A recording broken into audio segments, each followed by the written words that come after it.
Buen día, soy el doctor Federico Brahim, profesor de la Cátedra de Cirugía, y el tema de hoy es pancreatitis aguda.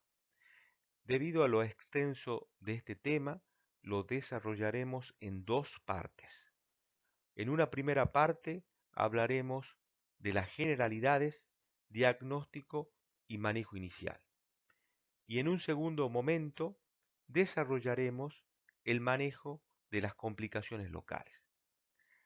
La pancreatitis aguda es una patología que genera un gran desafío entre los médicos y sobre todo entre los cirujanos, debido a su elevada frecuencia y a los cambios que sufrió en los últimos años, tanto en el manejo inicial, sobre todo en las primeras 72 horas, como la aparición de nuevas herramientas mínimamente invasivas para el manejo de las complicaciones locales. Estos son los ítems que desarrollaremos tanto en la primera parte de generalidades, diagnóstico y manejo inicial, sobre todo los interrogantes actuales en el manejo inicial de la pancreatitis aguda, como también en la segunda parte donde hablaremos sobre el manejo de las complicaciones locales.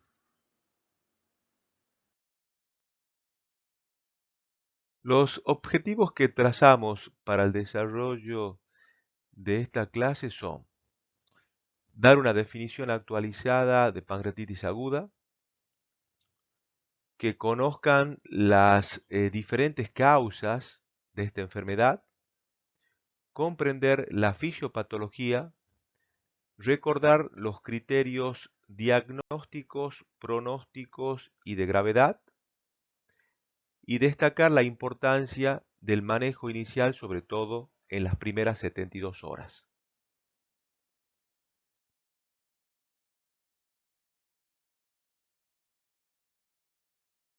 Definimos a la pancreatitis aguda como el proceso inflamatorio agudo del páncreas con un comportamiento dinámico y variable que reviste compromiso local y sistémico.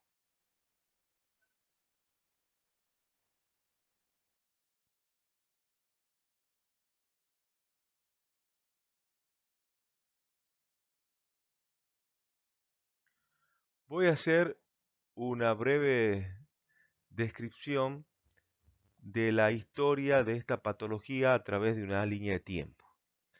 La primera descripción que se dispone de la clínica y del aspecto del páncreas relacionable con una pancreatitis aguda fue publicada en Basilea en 1579 por Bindone,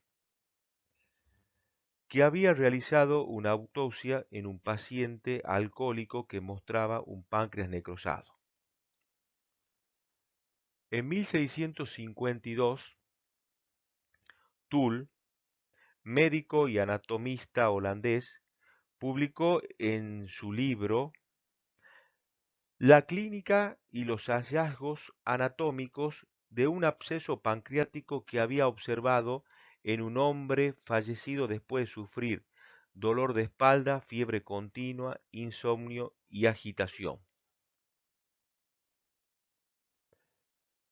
Morgani, en 1761, describe el caso de un paciente con dolor intenso en el abdomen superior, vómitos y shock, en cuya autopsia observó un páncreas aumentado de tamaño, lleno de nódulos desiguales y de consistencia cartilaginosa.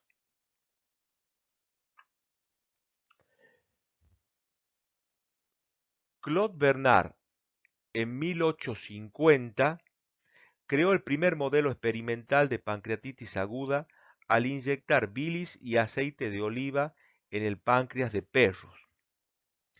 Y en el año 1859, Paul Langerhans, trabajando en el Instituto de Patología de Berlín, publicó su tesis Contribución a la anatomía microscópica del páncreas, en la que describió, mediante estudios de tinción y transiluminación, la estructura de lo que a partir del año 1893 se llamarían islotes de Langerhans.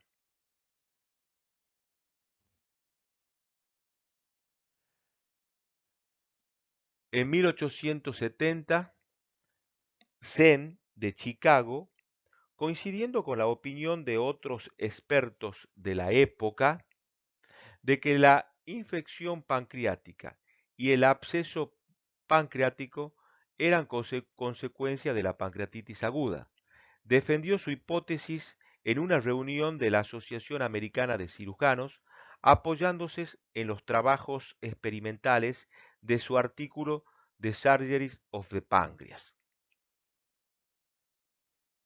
En 1886, Reginald Fitt, profesor emérito de anatomía patológica de la Universidad de Harvard, publicó en lo que actualmente es el New England un artículo en el que documentaba los signos y síntomas de la pancreatitis aguda y establecía las distintas etapas del proceso describiendo la fase gangrenosa, hemorrágica y supurativa. Han Chiari, en 1896, propuso la teoría de la autodigestión pancreática provocada por la tripsina como posible mecanismo patogénico de la necrosis pancreática al ser aquella activada por la bilis o la enteroquinasa, tal como lo había sugerido previamente Claude Bernard. En el año 1901, Opie, de Virginia, patólogo del Johns Hopkins, propuso su teoría del canal común, basándose en sus hallazgos autópsicos en pacientes con pancreatitis aguda hemorrágica. Observó en una ocasión un pequeño cálculo que dilataba la vía biliar, pero no el conducto pancreático, lo que le hizo sugerir que el reflujo de bilis al interior del wirsum era lo que provocaba la pancreatitis. Esta teoría la demostró experimentalmente al inyectar bilis en el interior del páncreas de animales y provocarles pancreatitis. Esto le llevó a postular que la obstrucción del conducto pancreático causada por litiasis podría provocar la enfermedad. En 1929, Hellman estableció la relación entre el aumento de los valores séricos de las enzimas pancreáticas y la existencia de inflamación de esta glándula, lo que demostraba definitivamente la utilidad diagnóstica de estas determinaciones de laboratorio en los pacientes con pancreatitis aguda.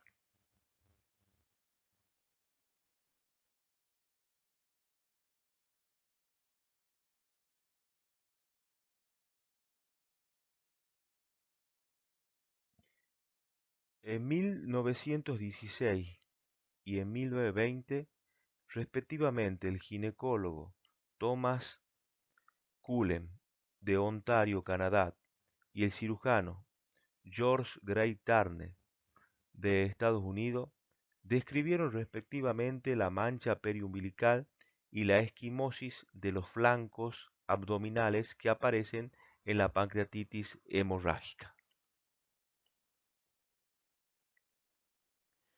La introducción de la colangiografía intraoperatoria por Pablo Mirici del Hospital Nacional de Clínicas de Córdoba en 1931 aportó un importante medio de información acerca de la incidencia del conducto común anatómico y funcional in vivo.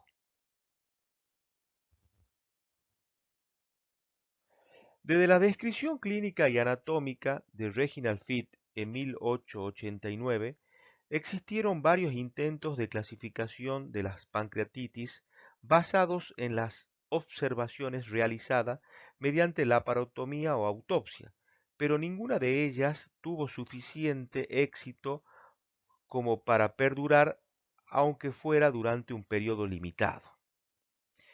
Pero no fue hasta que en 1963, en la reunión que tuvo lugar en Marsella, bajo la presidencia de Henry Sarles, eminente gastroenterólogo de esta ciudad, donde se consensuó la primera clasificación basada principalmente en criterios clínicos y morfológicos. 20 años más tarde, en el año 1983, gracias a la introducción de las técnicas de imagen, la ecografía y la tomografía computada, y a la endoscopía mediante la colangiopancreatografía retrógrado endoscópica, se llevó a cabo una nueva clasificación en base a los conocimientos morfológicos y la historia natural de la enfermedad.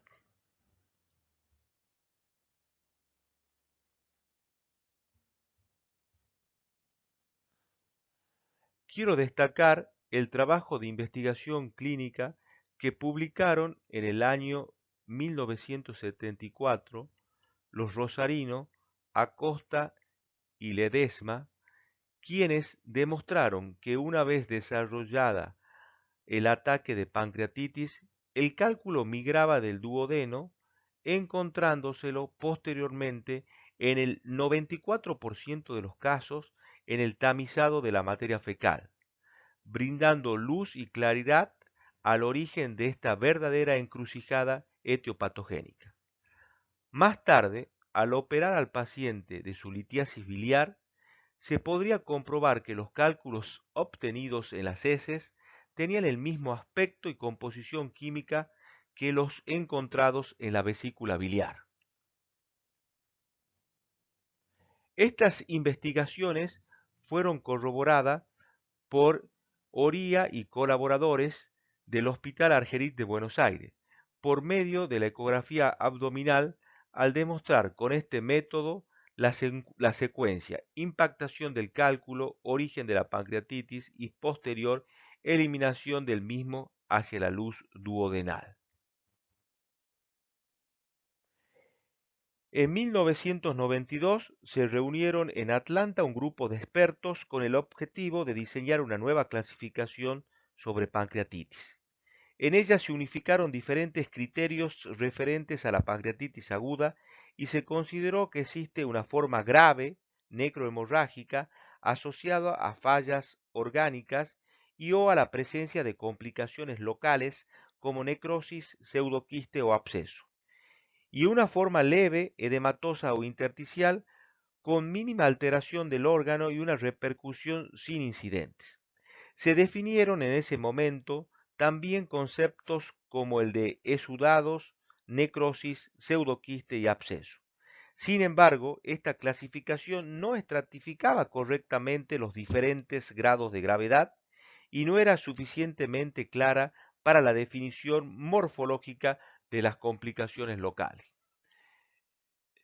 En el año 2010, el grupo holandés de páncreas realiza el estudio Panther, que da inicio al manejo mínimamente invasivo de las complicaciones locales en esta patología, donde este estudio muestra el menor índice de complicaciones, tanto menores como mayores, en los pacientes randomizados hacia el tratamiento mínimamente invasivo en comparación a los que se le realizaba la necroseptomía clásica abierta. Esto dio origen a lo que se denomina actualmente el Step-Up Approach, que es el manejo mínimamente invasivo, paso a paso, gradual, secuencial, en los pacientes con complicaciones locales de pancreatitis aguda.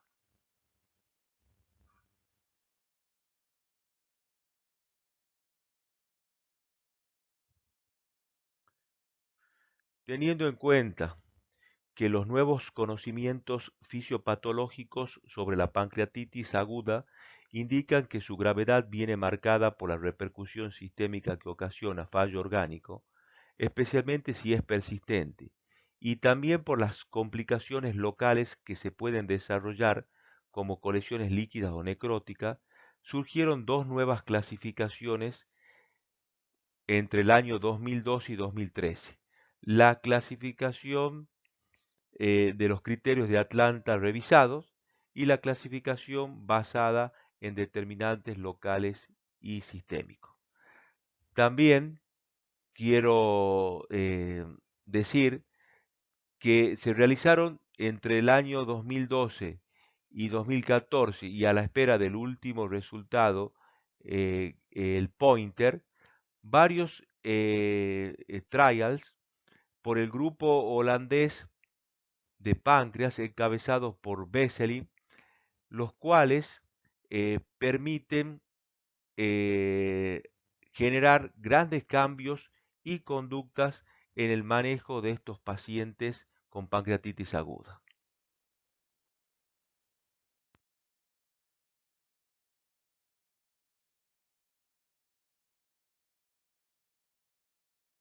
El páncreas se desarrolla entre la cuarta y séptima semana de vida fetal de las evaginaciones epiteliales dorsal y ventral del ectodermo del intestino anterior. El páncreas ventral se origina en el primordio hepático junto con las vesículas y las vías biliares. El páncreas dorsal en el mesenterio dorsal, en el esbozo pancreático dorsal. Como pueden ver en este esquema, el duodeno y el esbozo pancreático ventral rotan en sentido horario hasta entrar en contacto con el esbozo pancreático dorsal, fusionándose a nivel del cuello durante la séptima semana de desarrollo fetal. Acá pueden visualizar la fusión. El páncreas ya conformado, la porción ventral, que es esta, representa el sector posterior de la futura cabeza del páncreas y el proceso uncinado, que entran en contacto con la porción dorsal, que es la mayor parte de la glándula, representada por la mayor parte de la cabeza, el cuello, el cuerpo y la cola. El páncreas, ya así conformado, drena predominantemente a través del conducto ventral, que es el conducto pancreático principal, que lo voy siguiendo con el puntero, el cual se une con el conducto biliar principal del mismo primordio hepático y desembocan en forma conjunta en la papila mayor. El conducto dorsal, que es el conducto pancreático accesorio de Santorini, desemboca a nivel de la papila menor. Es así que por alteraciones en el desarrollo embriológico se pueden dar anomalías congénitas como el páncreas divisum. En el páncreas divisum hay una falla de fusión entre el conducto pancreático ventral, que es este, y el conducto pancreático dorsal, donde aproximadamente en la sexta semana de desarrollo fetal no se produce la fusión y gran parte de la glándula, toda la porción dorsal desemboca en la papila menor y la pequeña porción de la glándula, que es la cara posterior de la cabeza, y el proceso uncinado desembocan en la papila mayor.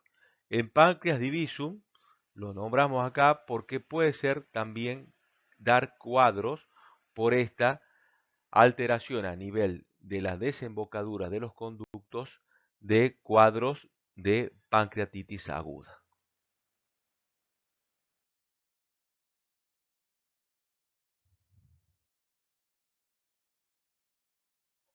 Vamos a hacer un breve repaso de la anatomía del páncreas.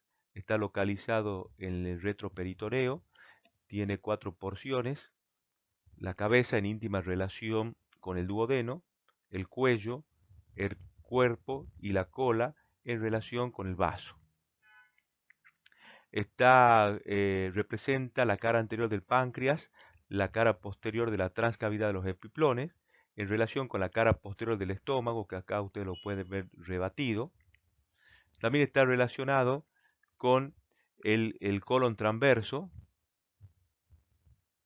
hacia abajo, hacia la derecha, como dijimos, con la segunda porción del duodeno, las vías biliares, la vesícula y el hígado, y hacia la izquierda con el vaso y el riñón izquierdo. En este esquema, a su derecha, pueden ver la vesícula biliar con litos, el conducto cístico que desemboca en la vía biliar, en la vía biliar cambiando el nombre de conducto hepático común, después de la desembocadura del cístico cambia el nombre y se denomina conducto colédoco, que desemboca en forma conjunta con el conducto pancreático principal, denominado conducto de Wirsung, que acá ustedes lo ven con el puntero, en un conducto común en la ampolla de Vater a nivel de la segunda porción del duodeno en la papila.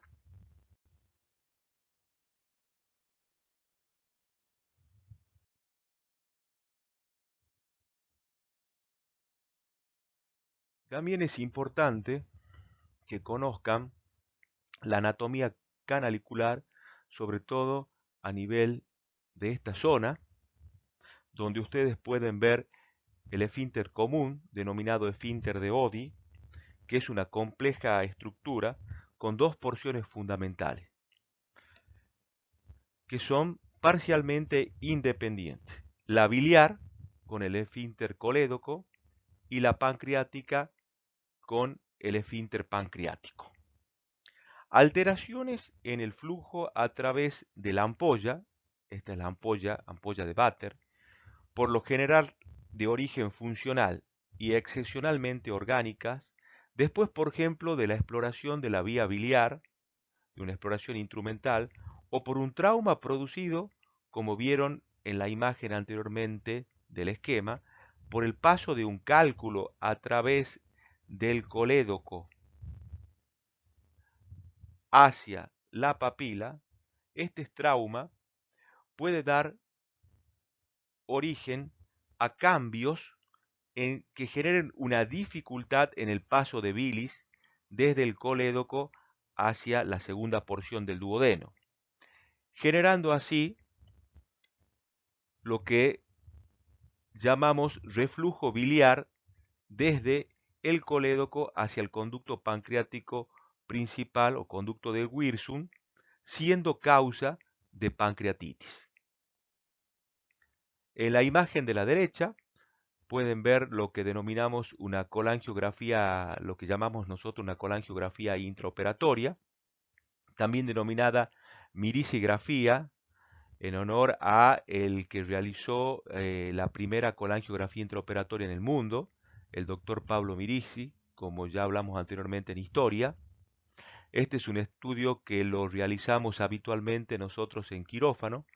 Algunos cirujanos lo realizan en forma sistemática y otros en forma electiva, donde se inyecta contraste a través del conducto cístico y se puede ver la anatomía de toda la vía biliar, y sobre todo acá nos interesa la anatomía de esta zona de unión del colédoco con el Wirsung, y acá pueden ver ustedes el canal o conducto anatómico común, que desemboca ya en la segunda porción del duodeno.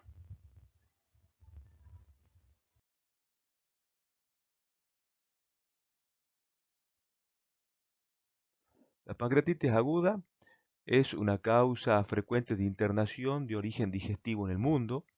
Tiene una incidencia mundial elevada de 13 a 45 casos cada 100.000 habitantes, o sea que hay aproximadamente 3 millones de casos de pancreatitis por año. Eh, Afortunadamente el 80% son leves y en un 20% hay ataques graves, o sea que 600.000 pacientes tienen ataques graves de pancreatitis aguda en el mundo anualmente. Solo en los Estados Unidos, en el 2012, hubo 275.000 internaciones por esta patología con un costo de 2.600 millones de dólares. A pesar de que aumentaron las internaciones por pancreatitis aguda, la mortalidad se mantuvo alrededor del 2%, con una mortalidad anual de 44.000 pacientes aproximadamente. El promedio de estadía hospitalaria de un paciente con necrosis pancreática infectada excede los 2 meses. Los cálculos biliares y el alcohol son las causas más comunes. Debemos obtener siempre una ecografía de abdomen y el historial de consumo de alcohol del paciente. En ausencia de ambos factores, si los triglicéridos están por arriba de 1000 miligramos por decilitros, sospechar en esta etiología dislipémica. Entre otras causas de pancreatitis aguda, podemos mencionar la POSE-PRE, que es la papilotomía endoscópica retrógrada, las producidas por drogas, tumores, las anomalías congénitas como el páncreas divisum, las idiopáticas. Antes de catalogar como etiología idiopática, debemos descartar la microlitiasis, infecciosa, entre otras.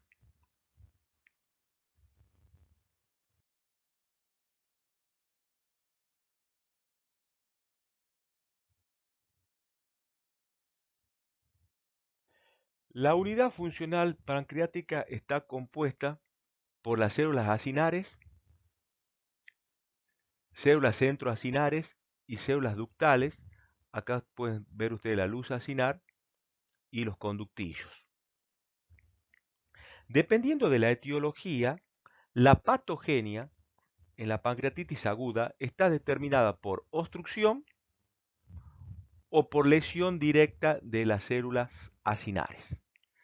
La obstrucción puede tener como etiología la más frecuente la coledocolitiasis, con la presencia de un conducto anatómico biliar común. Se produce la migración de cálculos desde la vesícula hacia por el colédoco a nivel de la segunda porción del duodeno, a nivel de la papila. Hay una obstrucción de ese cálculo en el conducto anatómico común, la teoría de Opie, y esto produce un reflujo biliar a el conducto de Wilson. La obstrucción puede estar determinada también por una fibrosis quística de los conductos pancreáticos, por presencia de tumores o por algunas patologías funcionales como edema, el edema o espasmos del esfínter de Oddi, que están en discusión. Esta obstrucción produce una hipertensión a nivel de los conductillos afectados con escape de enzima a través de los mismos, escape de enzimas pancreáticas, amilasa, lipasa y proteasa.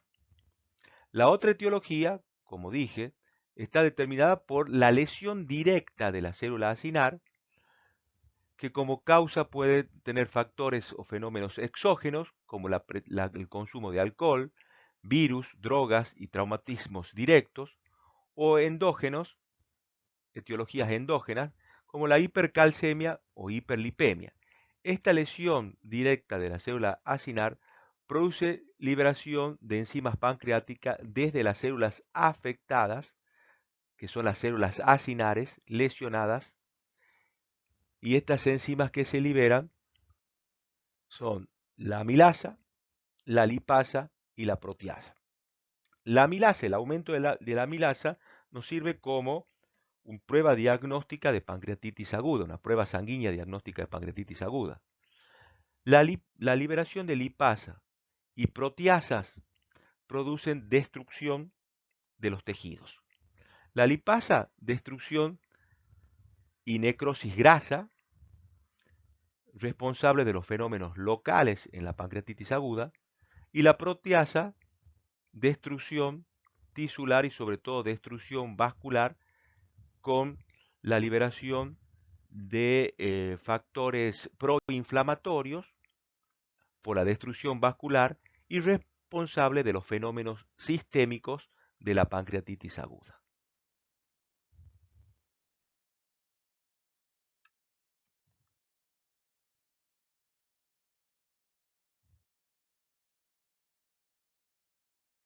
La evidencia de que el paso de un cálculo biliar se relaciona con el inicio de la pancreatitis aguda proviene del trastorno transitorio característico en las pruebas de función hepática y a la elevada tasa de recuperación de cálculos biliares en las heces fecales en los 10 días siguientes a un episodio de pancreatitis aguda en comparación con aquellos pacientes que no tuvieron pancreatitis aguda. Es el trabajo publicado por Acosta en el año 1974. Se desconoce el mecanismo por el cual los cálculos biliares pequeños que migran por el colédoco pasan por la unión con el conducto pancreático y llegan al duodeno, causan pancreatitis aguda. Opie hizo la observación crucial de un cálculo impactado en el esfínter de Oddi, como pueden ver acá, en dos casos letales de pancreatitis aguda, lo que condujo a la hipótesis del conducto común. Se propuso que un cálculo biliar que se aloja de manera transitoria en el conducto común distal de la ampolla de Barter permitía que la bilis regresara, como pueden ver en esta flecha negra, por el conducto pancreático. Otra propuesta sugería que la incompetencia transitoria causada por el paso del cálculo por el esfínter podría permitir que ocurriera el paso de líquido duodenal y bilis hacia el conducto pancreático principal de Wilson. Y una tercera posibilidad es que la pancreatitis aguda se deba a la obstrucción del conducto pancreático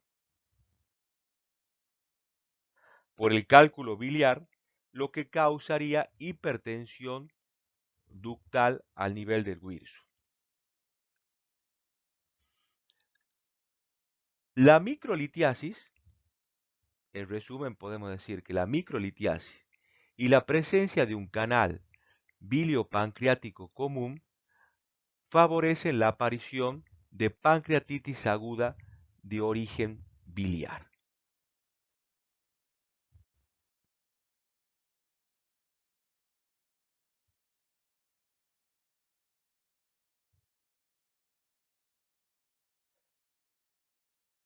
La pancreatitis aguda ocurre en grados variables de gravedad y sus determinantes son multifactoriales. La enfermedad se inicia con la activación de zimógenos digestivos dentro de las células acinares, los cuales la lesionan. Es posible mencionar la incorporación y la activación de células inflamatorias y la generación y liberación de citoquinas y otros mediadores químicos de la inflamación. En la fisiopatología de la pancreatitis aguda hay factores iniciales desencadenantes. El factor inicial desencadenante es el daño celular, o sea, el daño del ácido pancreático, produciéndose fenómenos locales intrapancreáticos y fenómenos sistémicos extrapancreáticos. Dentro de los fenómenos locales intrapancreáticos hay una activación intracinar de proenzimas, zimógenos digestivos, pasando el tripsinógeno a tripsina activa dentro del acino lo cual tendría que convertirse a nivel del duodeno, siempre con la acción de la captecina B y con la presencia del calcio citosólico. Esto, la tripsina activa, produce lesión y autodigestión del páncreas, o sea, un fenómeno local dando lugar al cuadro de pancreatitis. El segundo fenómeno es el fenómeno sistémico extrapancreático. ¿Qué es lo que se produce? Es una activación intracinar de la proteína quinasa C a este nivel y del factor nuclear, siempre también en presencia del calcio citosólico. Esto produce la liberación de citoquinas lesivas, lo que genera, a su vez por un mecanismo de feedback, el reclutamiento y activación de células proinflamatorias, neutrófilos y macrófagos. Estas células generan una respuesta inmune proinflamatoria con liberación de enzimas proteolíticas, sobre todo elastasa y colagenasa, responsable de fenómeno local, dando lugar a la necrosis pancreática, y también se produce liberación de factor de necrosis tumoral, interleuquina 1, 2, 6 y 8, que son responsables del fenómeno sistémico, junto con superoxidasas, responsables de los fenómenos respiratorios en el paciente con pancreatitis aguda. Todo esto genera una falla sistémica, un fenómeno sistémico que puede llevar a la falla orgánica múltiple.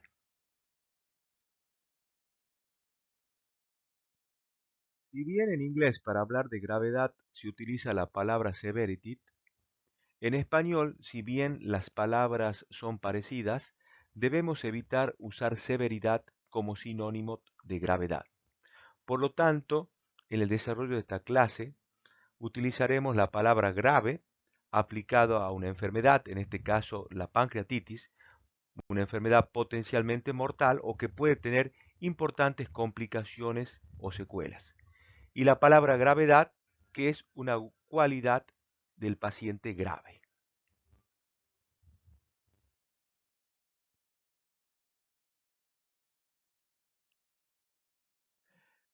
Deben recordar que la definición de inicio de un cuadro de pancreatitis aguda está determinado por el día cero, que es el momento en el cual se inicia el dolor y no por el momento del ingreso del paciente al hospital. Y también deben recordar cuáles son las horas doradas o de oro en el manejo inicial de un paciente con pancreatitis aguda, ya que está demostrado que la identificación de los signos de gravedad durante las primeras 72 horas mejora el pronóstico y reduce la mortalidad en estos pacientes. Ahora bien, ¿qué criterios debemos tener en cuenta en pancreatitis aguda? Criterios diagnósticos, criterios pronósticos y criterios de gravedad.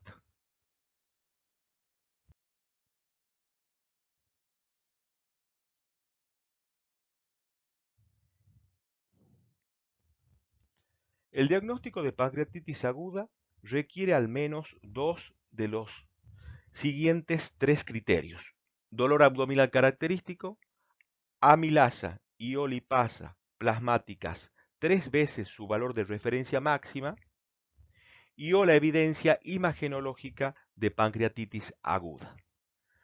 El valor de estas enzimas amilasa y lipasa no es un parámetro útil para predecir pronóstico, determinar gravedad, ni establecer el momento adecuado para reiniciar la alimentación, realizar la colecistectomía, ni externar a un paciente con pancreatitis aguda.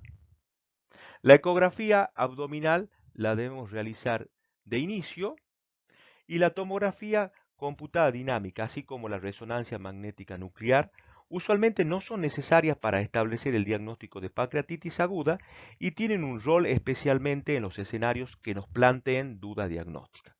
Si la debemos realizar en las primeras 72 horas es por el deterioro clínico significativo del paciente o por signos de sepsis con alta sospecha de colección necrótica aguda.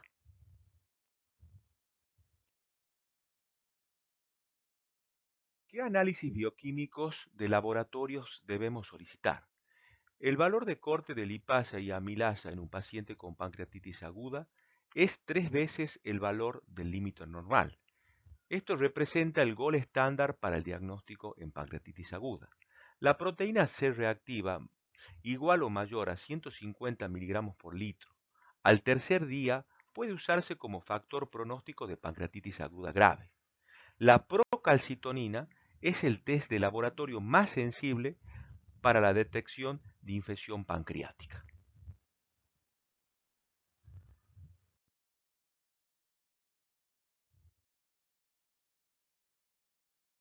¿Qué imágenes pedir y en qué momento? Ecografía para confirmar o descartar la etiología biliar y para buscar coledocolitiasis.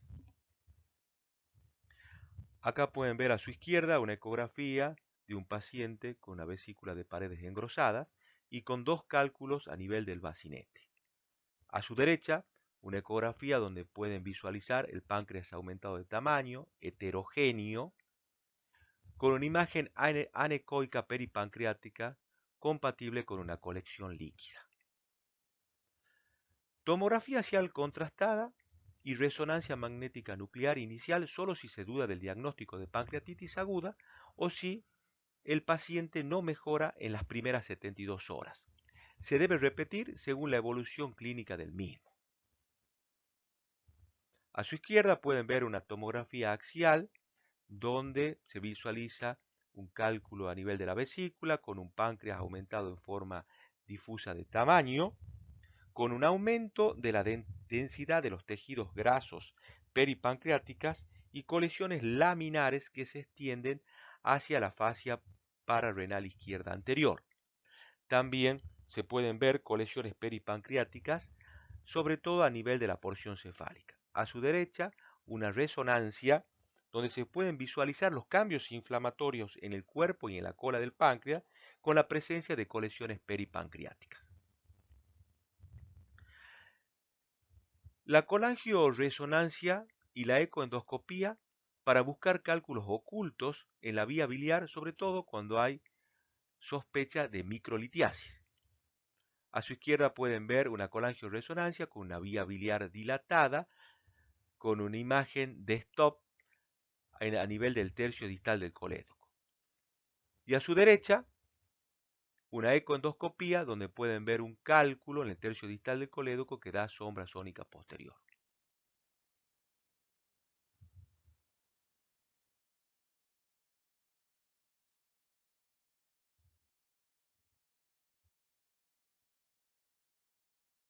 Debemos diferenciar los conceptos de pronóstico con el de gravedad que a veces se confunden.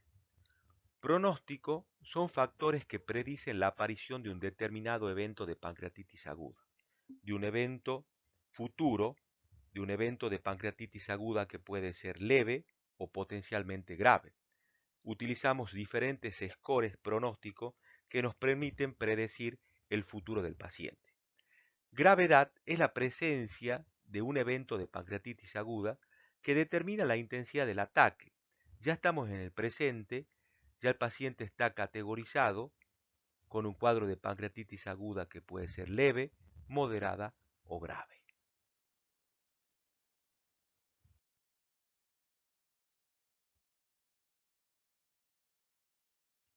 La utilidad más importante de los criterios pronósticos es separar las formas leves de los ataques potencialmente graves, o sea, realizar una detección precoz de las formas graves de pancreatitis aguda para de esta manera poder realizar y derivar el paciente con un acceso rápido a la unidad de terapia intensiva, realizar la terapia específica de los órganos afectados, sobre todo a nivel respiratorio, renal y cardiovascular, y realizar una reanimación temprana y adecuada.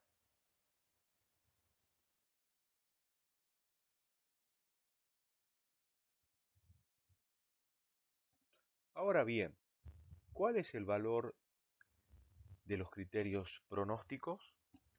El gran problema de los criterios pronósticos es la baja exactitud de los mismos.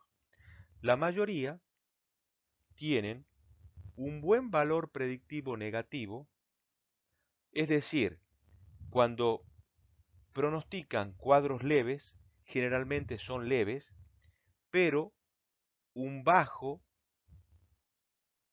valor predictivo positivo. Cuando pronostican ataques graves, la mayoría de los pacientes no desarrollan ni complicaciones sistémicas ni complicaciones locales. A pesar de esta baja exactitud, nosotros creemos que son de suma utilidad porque la suma de varios criterios pronósticos aumentan el valor predictivo positivo.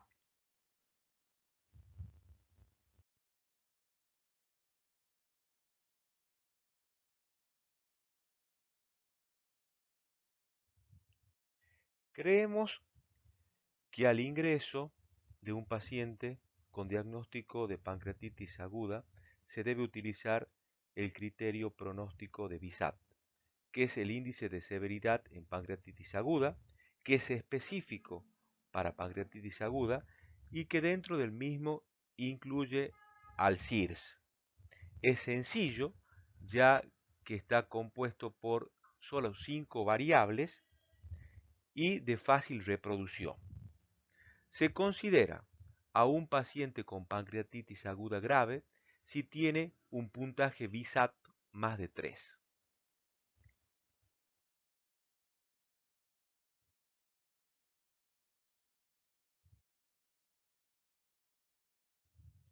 Las fallas orgánicas generalmente se definen utilizando el sistema de puntuación de Marshall modificado, que evalúa la función respiratoria, renal y cardiovascular. Un score de al menos 2 puntos en cualquiera de los tres sistemas define la presencia de falla orgánica. Esta falla orgánica puede ser transitoria cuando dura menos de 48 horas o persistente cuando la duración de la misma es mayor a 48 horas.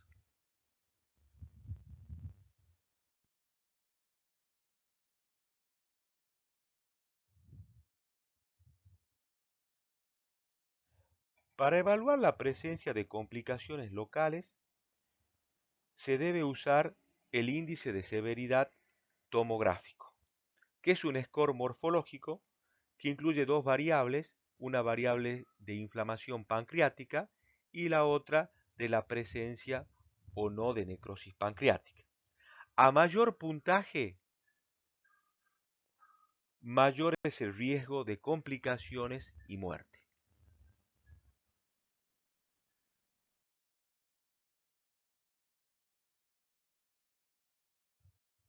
En estas tomografías se pueden ver las dos variables de este score morfológico, la variable que indica la inflamación de la glándula pancreática, con un agrandamiento importante, edema, borramiento del contorno pancreático y alteración de la grasa peripancreática. Y en esta imagen tomográfica dinámica a la derecha, ustedes pueden ver áreas del páncreas con mala perfusión que corresponden y son indicadoras de necrosis pancreática.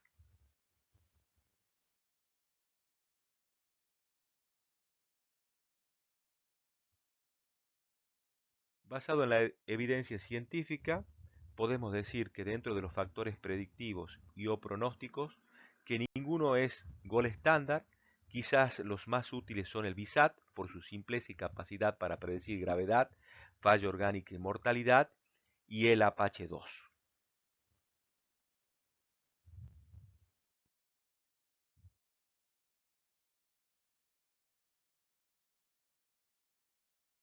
Este es el algoritmo que utilizamos nosotros en el Servicio de Cirugía General del Hospital de Clínicas Nicolás Avellaneda de Tucumán, donde una vez que realizamos en la admisión el diagnóstico de pancreatitis aguda, con 2 de 3 de los siguientes criterios que ya hablamos anteriormente, en la admisión solicitamos el score BISAT. Con un score BISAT con una puntuación menos de 3, el paciente pasa a la sala y se realiza el seguimiento diario en la sala con el score de SIRS. En un paciente con un BISAT en admisión más de 3, pasa a la unidad de terapia intensiva. Si en algún momento en la sala hay algún cambio con aumento en la puntuación del SIRS, 2 o más de 2, el paciente pasa a UTI. La evaluación y la sospecha de complicaciones locales en todo momento se realiza mediante el índice de severidad tomográfica de Baltasar y tanto desde el ingreso como en la sala la presencia y sospecha de fallas orgánicas mediante el score de Marshall modificado. Una vez que el paciente se ingresa a UTI, al momento del ingreso se le realiza un score Apache 2 con seguimientos diarios con el score de SOFA.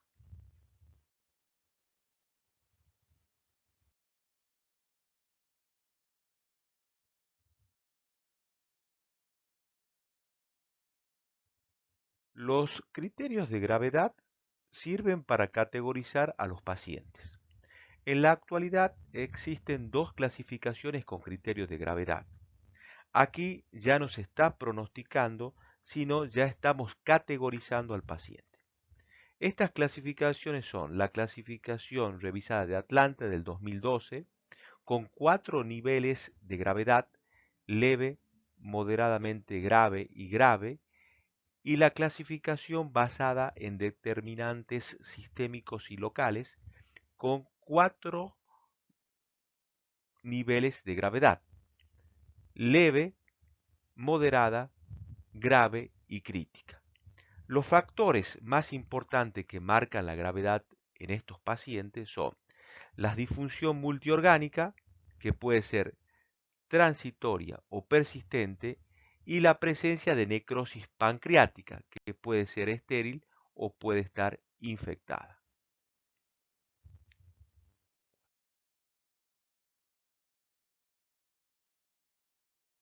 En esta diapositiva pueden ver un cuadro comparativo en lo que fue la primera clasificación de Atlanta de 1992, donde categorizaba a los pacientes en pancreatitis aguda leve y pancreatitis aguda grave. Luego, acá en la parte central, está la clasificación revisada de Atlanta del 2012, en donde la categorización es en pancreatitis aguda leve, pancreatitis aguda moderadamente grave y pancreatitis aguda grave. Y por último, la última clasificación es la clasificación basada en determinantes locales y sistémicos del 2013, en donde categoriza los cuadros como leve, moderado, grave y críticos.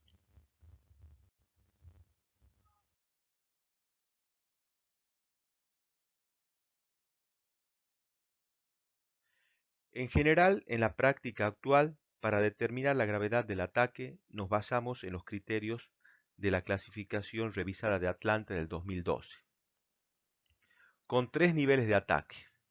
Pancreatitis aguda leve es aquella que tiene ausencia de falla orgánica y ausencia de complicaciones locales y sistémicas.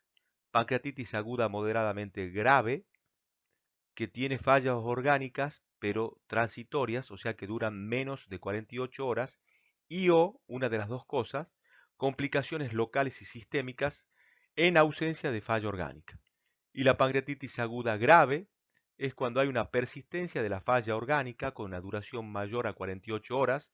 La falla puede ser de un solo órgano o de varios órganos.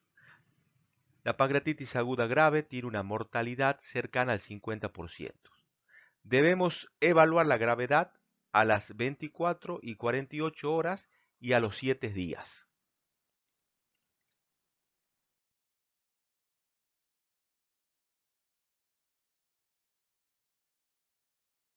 Pero nosotros preferimos esta clasificación, la clasificación de Windsor y Petrov del 2013, que es la clasificación basada en determinantes sistémicos y locales.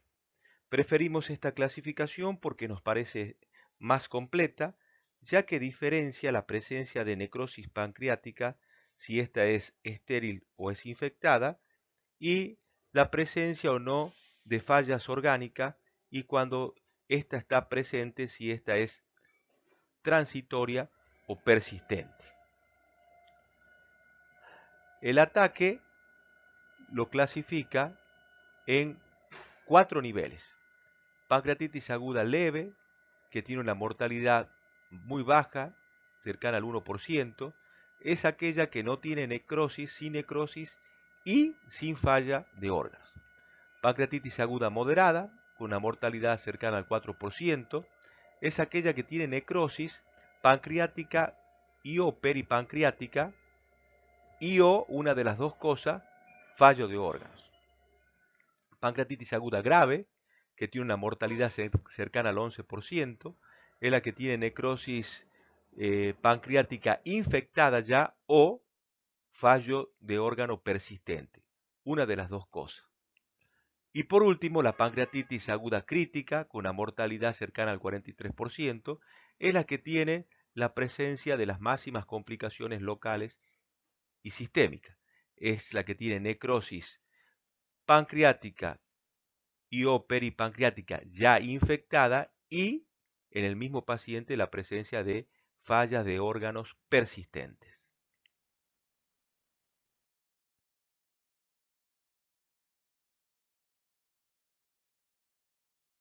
La pancreatitis aguda grave describe un camino bifásico con dos picos de mortalidad. El primer pico, que se da antes de la primera semana y está caracterizado por la presencia de un síndrome de respuesta inflamatoria sistémica, un SIRS, y una disminución del sistema inmune. El segundo pico de mortalidad se da después de la segunda semana y está caracterizado por la presencia de complicaciones locales, colecciones y sobre todo por la necrosis pancreática infectada y también por la presencia de complicaciones sistémicas como sepsis, fallas multiorgánicas y muerte. En el primer pico, en la primera semana, los cirujanos es poco lo que podemos hacer. No podemos correr con el bisturí detrás del CIRS. En la segunda etapa es donde, mediante el manejo con herramientas mínimamente invasivas, los cirujanos debemos actuar oportunamente para disminuir las consecuencias de las complicaciones locales, siempre trabajando con un equipo multidisciplinario. Esta es la curva que describe una pancreatitis aguda leve, que es una curva con un pico menos acentuado, con un descenso importante ya antes de la primera semana.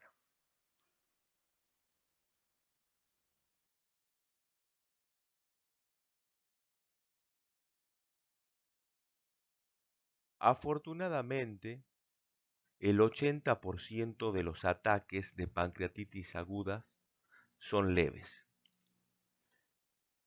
La frecuencia de los ataques graves es baja, cercana al 20%.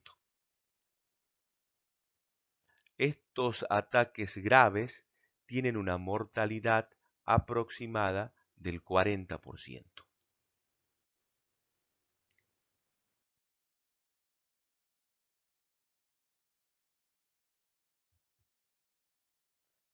El manejo inicial, dentro de las 72 horas de la pancreatitis aguda, es el periodo en el cual la toma de decisiones puede alterar el curso de la enfermedad y la duración de la hospitalización. Momento en que en forma conjunta con el equipo multidisciplinario debemos definir si el paciente pasa a UTI o a la sala.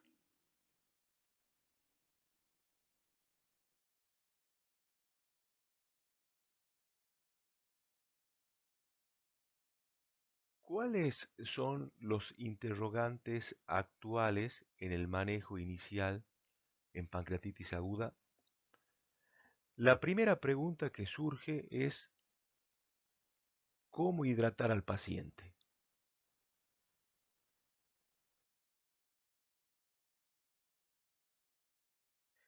Se indica hidratación parenteral temprana para optimizar la perfusión tisular del páncreas y prevenir el secuestro de líquidos, o sea, prevenir el tercer espacio. Debe reevaluarse frecuentemente el estado hemodinámico del paciente para evitar sobrecarga. Debemos realizar una terapia guiada por objetivos. Se deben evaluar durante la terapia hídrica tres parámetros. El primero, el tipo de líquido a administrar. De preferencia, se eligen los cristaloides isotónicos. Realizar un protocolo de hidratación que no debe ser ni rápida ni sin control la terapia para evitar sobrecargas, como dijimos, previene de esta manera la infección y el síndrome compartimental abdominal. Tampoco se debe realizar una terapia hídrica escasa. Y el tercer parámetro importante es la medición de la respuesta ante la terapia hídrica, mediante el monitoreo de parámetros clínicos y bioquímicos. Aproximadamente se deben administrar entre 2.500 y 4.000 mililitros de líquidos en las primeras 24 horas.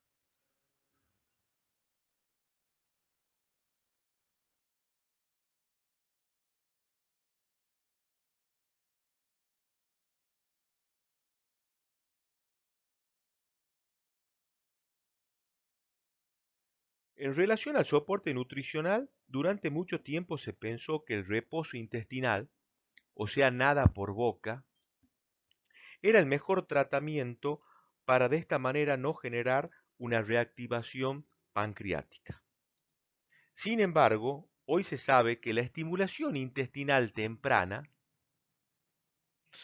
es lo mejor para aumentar de esta manera el trofismo intestinal, disminuir la traslocación bacteriana y de esta forma disminuir las posibilidades de complicaciones sépticas como ser la necrosis pancreática infectada. O sea, a través del tiempo pasamos del reposo intestinal, nada por boca, a buscar una estimulación intestinal temprana, o sea, alimentar lo más tempranamente a estos pacientes con pancreatitis aguda.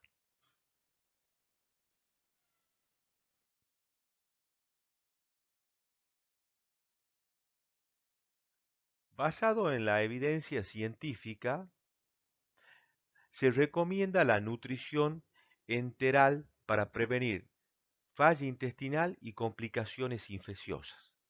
La nutrición parenteral total debe evitarse.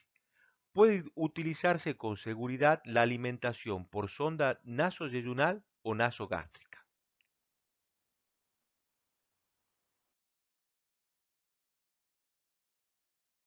El estudio Python del grupo holandés de páncreas no mostró que la alimentación temprana con sondas gastroentéricas disminuya la tasa de infección o muerte en pacientes con pancreatitis aguda en comparación con la alimentación oral luego de las primeras 72 horas.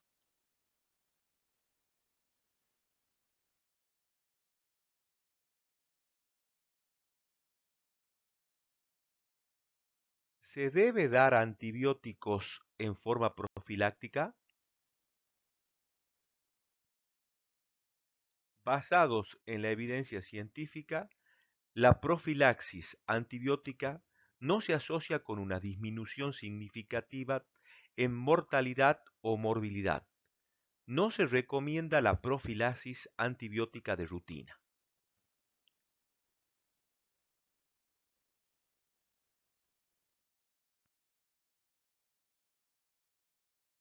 En 1993, Pedersoli vio que utilizando antibióticos con penetrancia pancreática como el imipenem, se reduce la incidencia de infección en la necrosis pancreática. Varios estudios posteriores que corrigieron fallas metodológicas de la anterior han demostrado que los antibióticos no disminuyen la incidencia de necrosis pancreática infectada ni reducen la mortalidad. Así podemos decir que no está indicada la profilaxis antibiótica temprana en pacientes con necrosis pancreática. ¿Cuáles son los criterios para iniciar el tratamiento con antibióticos? Nuevo desarrollo de cirrosepsis, infección pancreática o extrapancreática demostrada y el aumento de la proteína C reactiva o la sospecha clínica de infección.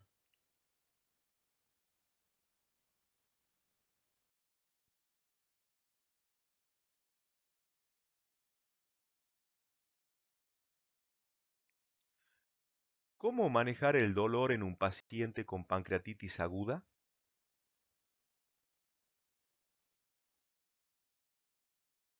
Se puede realizar analgesia multimodal, es decir, una sumatoria de fármacos que actúen a diferentes niveles en las vías del dolor, como la asociación de un AINE de acción periférica y un opioide de acción central. La Organización Mundial de la Salud ha desarrollado la escalera analgésica que se adapta perfectamente para el manejo del dolor agudo y crónico no oncológico en el transcurso del tiempo. En pancreatitis aguda no hay evidencia sobre restricciones a ningún analgésico. Se deben evitar AINES en insuficiencia renal aguda.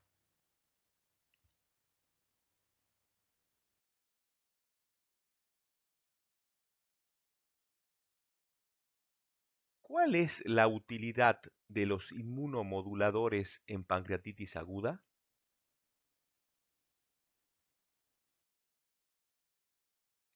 En relación a los inmunomoduladores para la disminución de la respuesta inflamatoria, se han usado antiproteasas como el gabesato, el otriótide, que es un inhibidor de la secreción pancreática, y antiinterleuquinas como el lexipafam. Ninguno ha mostrado utilidad ya que no disminuyen la morbilidad ni la mortalidad.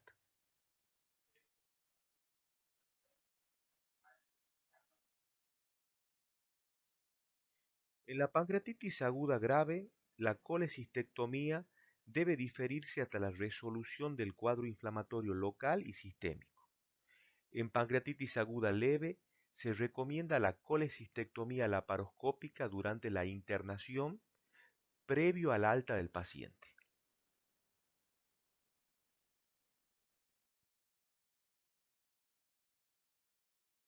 El estudio Poncho del grupo holandés del páncreas concluye que en la pancreatitis leve, la colecistectomía temprana durante la misma internación reduce el riesgo de recurrencias relacionadas a la litiasis biliar.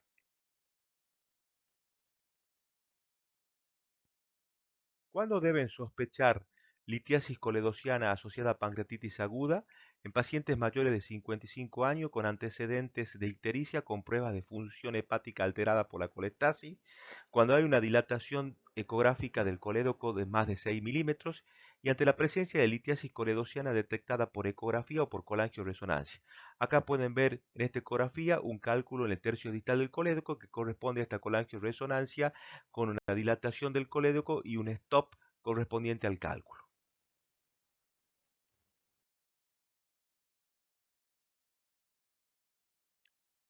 En lo referente a la CEPRE temprana, hoy se acepta que el mecanismo etiopatogénico de la pancreatitis aguda es la migración de un cálculo desde la vesícula a través de la vía biliar y su impactación en la papila. Esa impactación produce el inicio de la pancreatitis aguda biliar. Algunos, algunos postulan que la patogénesis de la pancreatitis aguda grave tiene que ver con la duración de la obstrucción en la ampolla de Vater. O sea, que el cálculo no solamente es el responsable de iniciar la pancreatitis aguda, sino que también es el responsable de la gravedad del ataque. A mayor duración de la obstrucción ampular, mayor gravedad del cuadro de pancreatitis aguda.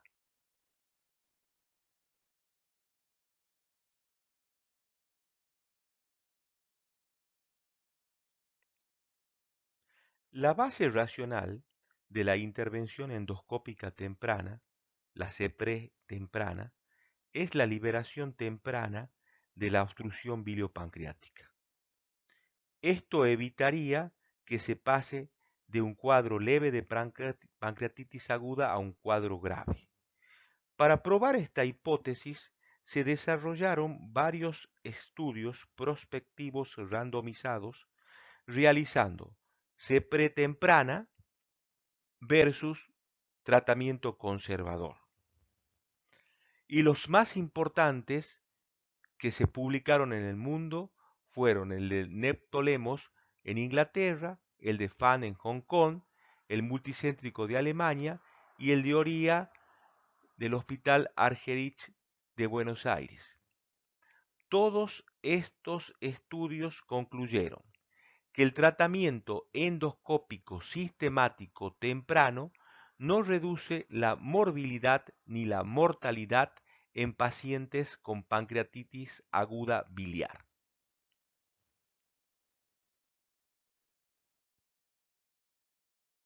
¿Cuáles son las indicaciones para realizar una CEPRE temprana? No se indica de rutina en pancreatitis aguda biliar, se indica en pancreatitis aguda biliar asociada con colangitis. Cálculo en el tercio distal del colédoco, apertura y canulación de la papila, extracción del cálculo con canastilla de Dormia.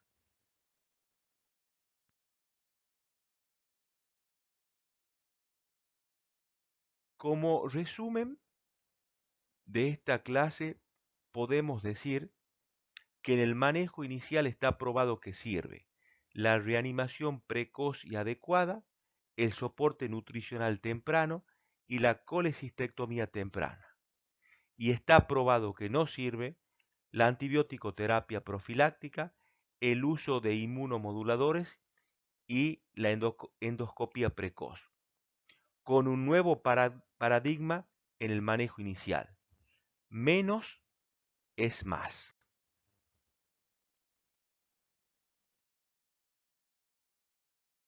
Les dejo mi mail institucional por cualquier duda o consulta. Muchas gracias.